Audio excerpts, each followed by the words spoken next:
आप सभी माता बहन भाइयों को जय श्री राधे जय श्री राम। आज हम कार्तिक महात्म्य का पहला अध्याय सुनेंगे। इससे पहले आप सभी मेरे साथ में बोलिए हरे कृष्ण कृष्ण कृष्ण हरे हरे, हरे राम राम राम हरे हरे। आइए कार्तिक महात्म्य का पहला अध्याय सुनते हैं। नैमिषारण्य तीर्थ में श्री सूत जी ने 88,000 सौनकादिक ऋषियों से कहा, अब मैं आपको कार्तिक मास की कथा विस्तार पूर्वक सुनाता हूँ, जिसका श्रवण करने से मनुष्य के सभी पाप नष्ट हो जाते हैं और अंत समय में बैकुंठ धाम की प्राप्ति होती है। श्री सूत जी ने कहा, श्री कृष्ण जी से अनुमति लेकर देवर्षि नारद के चले जाने के पश्चात सत्यभामा प्रसन्न होकर भगवान कृष्ण से बोली, हे प्रभु, मैं धन्य हुई, मेरा जन्म सफल हुआ। मुझ जैसी त्रिलोक्य सुंदरी के जन्मदाता भी धन्य है, जो आपकी 16,000 स्त्रियों के बीच में आपकी परम प्यारी पत्नी बनी।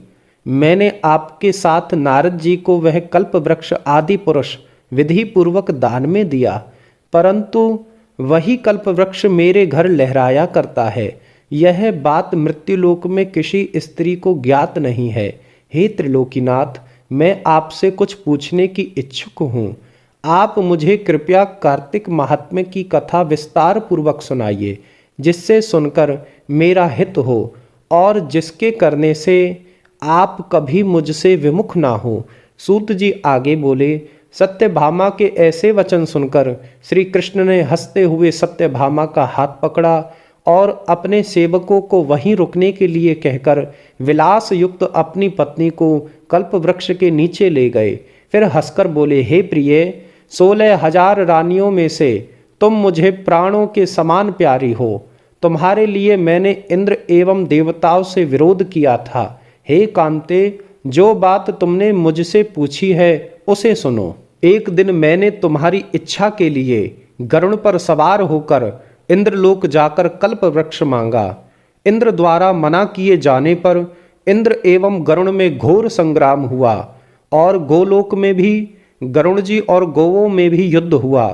गरुड़ की चोंच की चोट से उनके कान एवं पूंछ कटकर गिरने लगे, जिससे 3 वस्तुएं उत्पन्न हुई। कान से तंबाकू, पूंछ से गोभी और रक्त से मेहंदी बनी। इन तीनों का प्रयोग करने वाले को मोक्ष नहीं मिलता। तब गौवों ने भी क्रोधित होकर गरुड़ पर वार किया, जिससे उनके 3 पंख टूटकर गिर गए। इनके पहले पंख से नीलकंठ, दूसरे पंख से मोर और तीसरे पंख से चकवा चकवी उत्पन्न हुए।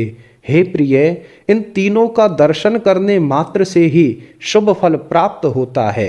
यह सुनकर सत्यभामा ने कहा, हे प्रभु, कृपया मुझे मेरे पूर्व जन्म के विषय में बतलाइए कि मैंने पूर्व जन्म में कौन कौन से दान व्रत जाप नहीं किए हैं। मेरा स्वभाव कैसा था, मेरे जन्मदाता कौन थे और मुझे मृत्युलोक में जन्म क्यों लेना पड़ा। मैंने ऐसा कौन सा पुण्य कर्म किया था जिससे मैं आपकी अर्धांगिनी हुई। श्री कृष्ण ने कहा, हे प्रिय, अब मैं तुम्हारे पूर्व जन्म के किए गए पुण्य कर्मों को विस्तार पूर्वक कहता हूँ, उसे सुनो। पूर्व जन्म में सतयुग के अंत में मायापुरी में अग्नि गोत्र में वेद वेदांत का ज्ञाता देव शर्मा नामक एक ब्राह्मण निवास करता था। वह प्रतिदिन अतिथियों की सेवा, हवन और सूर्य भगवान की पूजा किया करता था। वह सूर्य के समान तेजस्वी था। वृद्धा अवस्था में उसे गुणवती नामक कन्या की प्राप्ति हुई। उस पुत्रहीन ब्राह्मण ने अपनी कन्या का विवाह अपने ही चंद्र नामक शिष्य के साथ कर दिया। वह चंद्र को अपने पुत्र के समान मानता था और चंद्र भी उसे अपने पिता की भांति सम्मान देता था। एक दिन वह दोनों कुश व समिधा के लिए जंगल में गए। जब वह हिमालय की तलहटी में भ्रमण कर रहे थे, तब उन्हें एक राक्षस आता हुआ दिखाई दिया। उस राक्षस को देखकर भय के कारण उनके अंग शिथिल हो गए और वे वहां से भागने में भी असमर्थ हो गए। तब उस काल के समान राक्षस ने उन दोनों को मार डाला। क्योंकि वह धर्मात्मा थे, इसलिए मेरे पार्षद उन्हें मेरे बैकुंठ धाम में मेरे पास ले आए। उन दोनों द्वारा आजीवन सूर्य भगवान की पूजा किए जाने के कारण मैं दोनों पर अति प्रसन्न हुआ।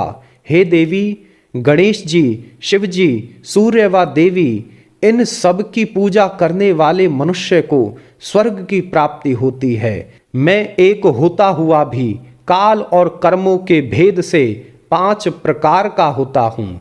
जैसे एक देवदत्त पिता भ्राता आदि के नामों से पुकारा जाता है, जब वे दोनों विमान पर आरूढ़ होकर सूर्य के समान तेजस्वी स्वरूपवान चंदन की माला धारण किए हुए मेरे भवन में आए तो वे दिव्य भोगों को भोगने लगे।